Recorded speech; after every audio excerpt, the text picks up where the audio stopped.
तो दोस्तों फाइनली रामायणा का टीजर हमें देखने के लिए मिल गया है। लगभग 2 मिनट 38 सेकंड का ये टीजर रखा गया है। और अगर मैं यहाँ पर ये कहूँ कि ये रामायणा का टीजर नहीं बल्कि श्री राम का एक इंट्रोडक्शन टाइप का वीडियो है या ग्लिम्स वीडियो है तो कोई गलत नहीं होगा। और मेकर्स ने भी इसको राम के नाम से ही रिलीज़ किया है। और इस टीजर में अगर आप देखेंगे तो हमें श्री राम की बहुत सारी झलकियाँ देखने के लिए मिलती हैं। अलग अलग उनकी सिचुएशन देखने के लिए मिलती है, जब उन्हें वनवास दिया जाता है, जब वो लड़ाई करते हैं या जब वो धनुष को अपने हाथों में उठाते हैं। ऐसे बहुत सारे सीन हमें श्री राम के इसमें देखने के लिए मिलते हैं। उनके अलावा और बाकी ज़्यादा चीज़ों के ऊपर फोकस नहीं किया गया है, तो ये स्पेशली श्री राम के लिए ही बनाया गया है। लेकिन जब से इस टीजर को मेकर्स ने रिलीज़ किया है तब से ही इसको लेकर बहुत सारी नेगेटिव बातें हमें सुनने के लिए मिल रही हैं। और अगर मैं इसको लेकर अपना ओपिनियन भी आपके साथ में शेयर करूं तो कहीं ना कहीं मैं भी इससे बहुत ज़्यादा इम्प्रेस नहीं हूं, क्योंकि जिस तरह से मैं इसको लेकर बहुत ज़्यादा एक्साइटेड था कि भाई 4000 करोड़ के बजट में इसके 2 पार्ट्स बन रहे हैं। नमित मल्होत्रा अपने कई इंटरव्यूज़ में इस बारे में बोल भी चुके हैं कि भाई हॉलीवुड फिल्मों के लेवल का वीएफएक्स इसमें हमें देखने के लिए मिलेगा। अवतार जैसी फिल्में जो थीं जिस वीएफएक्स में बनाई गई थीं, कुछ वैसा ही वीएफएक्स हमें इसमें भी देखने के लिए मिलेगा। और रामायण की जो कहानी है वो वैसे ही एपिक है, और ऊपर से अगर इसमें इतने बेहतरीन वीएफएक्स आ जाते हैं तो ये कुछ अलग ही लेवल की हो जाएगी। तो मेरे दिमाग में इतनी सारी चीज़ें चल रही थी, लेकिन फाइनली जब मैंने इसको पहली बार देखा तो मुझे ये कुछ खास नहीं लगा। हालांकि ऐसा नहीं है कि मैं पूरी तरह से इससे डिसअपॉइंट हूँ, कुछ कुछ सीन मुझे ठीक लगे, लेकिन जितना इसका बजट है या जितना इसको प्रमोट किया जा रहा था कि ये इस लेवल पर बनाई जा रही है, तो उम्मीदें बहुत ज़्यादा हाई हो गई थी, लेकिन ये उन उम्मीदों पर खरी नहीं उतर पाई है। पहली बात तो ये है कि आदि पुरुष का जो डर है वो आज भी लोगों के दिलो दिमाग में कहीं ना कहीं बैठा हुआ है, और मैंने भी इसको पर्सनली फील किया है। तो आदि पुरुष का जो दर्द है या आदि पुरुष का जो डर है वो बड़ा ही खतरनाक है, और उसी की वजह से रामायणा के इस टीजर को भी आदि पुरुष से कंपेयर किया जा रहा है। जहां अगर हम रामायणा के टीजर के स्टार्टिंग का सीन ही देखेंगे तो वहां पर भी हमें एक क्रिएचर नज़र आता है जो कि बर्फ़ में लड़ाई कर रहा है, तो वहां पर भी कुछ ना कुछ सीन हमें आदि पुरुष के जैसे ही नज़र आते हैं। इसके अलावा एक दो सीन और हैं जहां पर भी हमें राक्षस या ऐसे क्रिएचर देखने के लिए मिलते हैं जिनका शक्ल या जिनकी बनावट कुछ कहें तो वो आदि पुरुष के जैसी ही है। तो ये कहीं ना कहीं मुझे अंदर से डरा रहा है कि ऐसा ना हो कि ये आदि पुरुष का ही दूसरा वर्जन निकले, कि आदि पुरुष को थोड़ी अपग्रेड करके ये दोबारा से हमें देखने के लिए मिले। तो भाई ऐसा बस ना हो, क्योंकि इससे बहुत ही ज़्यादा उम्मीदें हैं और एक बार ऑडियंस के साथ में धोखा हो चुका है आदि पुरुष के नाम से, तो अब दोबारा से वो धोखा ना हो। खैर कहीं ना कहीं मुझे लगता है कि ऐसा तो नहीं होगा, क्योंकि रणबीर कपूर इसमें राम बने हैं, और रणबीर कपूर की जो एक्टिंग है या उनके जो ड्रामेटिक सीन्स हैं या उनके चेहरे के जो हाव भाव हैं भाई, वो मुझे लगता है कि वो राम जी के किरदार को परफेक्टली कैरी कर पाएंगे।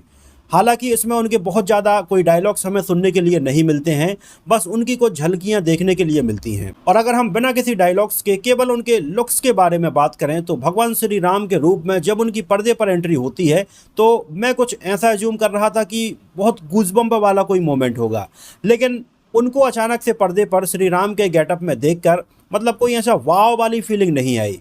मतलब ये लगा कि ओके चलो रणबीर कपूर श्री राम बने हैं, लेकिन वो जो पहली बार का देखना होता है उसमें कुछ बहुत एक्स्ट्रा ऑर्डिनरी नहीं लगा।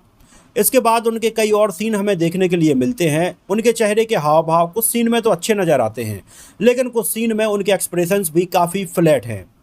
हालांकि अभी इस बारे में ये कहना काफ़ी जल्दबाजी होगी, क्योंकि सामने क्या सिचुएशन है, किस सिचुएशन पर उनके ये रिएक्शन देखने के लिए मिलते हैं, तो ये काफ़ी मैटर करता है। बाकी श्री राम के लुक में रणबीर कपूर को देखने के बाद सोशल मीडिया पर एआई से जनरेटेड बहुत सारी फोटोग्राफ्स भी देखने के लिए मिल रही हैं, जिनमें श्री राम के रूप में सलमान खान, आमिर खान, शाहरुख खान, अजय देवगन, इन सब की फोटोग्राफ्स को भी लगाया गया है। तो यहाँ पर भी कहीं ना कहीं एक कंपेरिजन स्टार्ट हो गया है।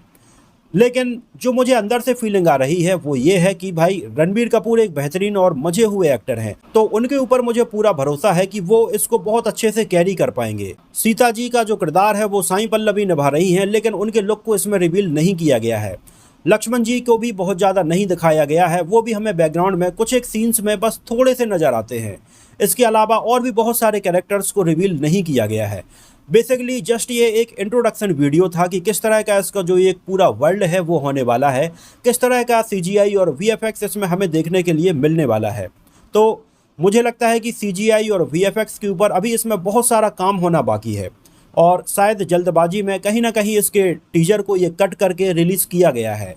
क्योंकि अगर आप इसमें श्री राम जी के इस एंट्री को देखेंगे जहां पर ये बहुत सारे लोग हाथ जोड़कर खड़े होते हैं, तो वहां पर भी एक सीन में हमें गलती नज़र आती है। जैसे इस वॉयलेट कलर की पगड़ी लगाए हुए आदमी को आप देखेंगे तो श्री राम जब चलते हुए जाते हैं तो उसकी पगड़ी का कलर वॉयलेट से चेंज होकर ब्लू हो जाता है। मतलब एक ही सीन में चलते चलते उसकी पगड़ी का कलर चेंज हो जाता है। तो ये कहीं ना कहीं बेसिक सी मिस्टेक्स हैं, और इतनी बड़ी कंपनी डीएनए जिसका सीजीआई और वीएफएक्स से देख रही है, तो उससे तो कम से कम ये उम्मीदें नहीं हैं। और जब लोग इसका इतनी बेसब्री से इंतज़ार कर रहे हैं, इसको लेकर इतने एक्साइटेड हैं, तो इन्होंने अगर इस टीजर को कट किया भी है तो कम से कम ऐसी बारीक से बारीक चीज़ों के ऊपर तो ध्यान देना ही चाहिए था। वैसे कहा जा रहा है कि ये फिल्म आईमैक्स के लिए शूट हुई है, और हो सकता है कि मोबाइल में शायद उतना अच्छा एक्सपीरियंस ना मिला हो। तो पर्सनली इसको मैं बहुत ज़्यादा क्रिटिसाइज़ तो नहीं करूँगा, क्योंकि अभी इसको रिलीज़ होने में बहुत समय बाकी है। तो ऐसी बहुत सारी चीज़ें हैं जो अभी इम्प्रूव हो सकती हैं। वीएफएक्स के ऊपर इसके जोर शोर से काम चल रहा है। कोशिश की जा रही है कि लोगों को इसमें एक ऐसा एक्सपीरियंस मिले जो लोग कभी भूल ना पाएं। और जो रामानंद सागर की रामायण थी, जो आज भी लोगों के दिलो दिमाग में कहीं ना कहीं छपी हुई है, उससे भी लोग कहीं ना कहीं निकल कर इस रामायण को महसूस कर पाएं और वही इमोशंस को एक बार फिर से देख पाएं। तो इसको देखने के बाद मेरी जो फीलिंग्स है वो काफ़ी मिक्स सी रही। मतलब मुझे इसको लेकर अभी भी काफ़ी डर है कि इसके मेकर्स किस हद तक इसके सीजीआई और वीएफएक्स को इम्प्रूव कर पाएंगे। इमोशनल सीन्स की अगर बात करें तो वो मुझे लगता है कि रणबीर कपूर अच्छे से कैरी कर पाएंगे। इसके अलावा साई पल्लवी या अरुण गोविल जी, जो इसमें हमें राजा दशरथ के रोल में नजर आने वाले हैं, तो ये सारे ऐसे एक्टर्स हैं जो इमोशनल सीन को बहुत अच्छे से कैरी कर पाएंगे। और रामायण जो है वो इमोशन से ही बनती है। मतलब सीजीआई और वीएफएक्स कितना भी अच्छा बना लो, लेकिन अगर उसमें इमोशंस उतने एक्टर्स नहीं डाल पाते हैं तो वो लोगों को उतनी अट्रैक्ट नहीं कर पाएगी। बाकी इसके और भी बहुत सारे ऐसे सीन्स हैं जिसमें वीएफएक्स और सीजीआई में हमें साफ साफ गलतियां देखने के लिए मिलती हैं। मैं अभी और इंतजार करूंगा इसके दूसरे टीजर का आने का और इसके ट्रेलर के आने का, क्योंकि अभी बहुत समय है इसके रिलीज होने में। इसके अलावा इसमें मुझे एक कमी ये लगी कि रावण का जो रोल है वो यश निभा रहे हैं, तो पीछे से उनका हमें लुक देखने के लिए मिलता है, लेकिन उनका जो चेहरा है वो भी कम से कम एक बार उनकी झलक इसमें देखने के लिए मिल जाती तो कुछ अलग ही बात होती। खैर, ये अभी सस्पेंस रखा गया है कि रावण के रोल में यश कैसे लग रहे हैं। इसके अलावा इसकी जो सबसे अच्छी बात मुझे लगी, इसमें जिस तरह से पुष्पक विमान को दिखाया गया है वो बड़ा ही खूबसूरत लग रहा है और बड़ा विशाल इसको रखा गया है। तो ये एक अलग ही एक्सपीरियंस होगा बड़े पर्दे पर इन सारी चीज़ों को देखने का। तो ये था रामायण के इस पूरे टीजर को लेकर मेरा ओपिनियन। आपने इस टीजर को देखा, ये आपको कैसा लगा और आपको क्या लगता है कि ये कुछ बेहतरीन बन पाएगा या आदि पुरुष के जैसा ही निकलेगा? हमें कमेंट सेक्शन में अपनी राय और अपनी उम्मीदें ज़रूर बताना। तो फिलहाल के लिए इस वीडियो में इतना ही। अगर आप इस चैनल पर नए हैं तो उसको सब्सक्राइब करें और बेल आइकन को जरूर दबा दें, क्योंकि यहाँ पर हम ऐसी नई फिल्मों के बारे में और ट्रेलर टीजर्स के बारे में बात करते ही रहते हैं। तो मिलते हैं किसी नए वीडियो में कुछ और ऐसी ही इंटरेस्टिंग और रोचक बातों के साथ।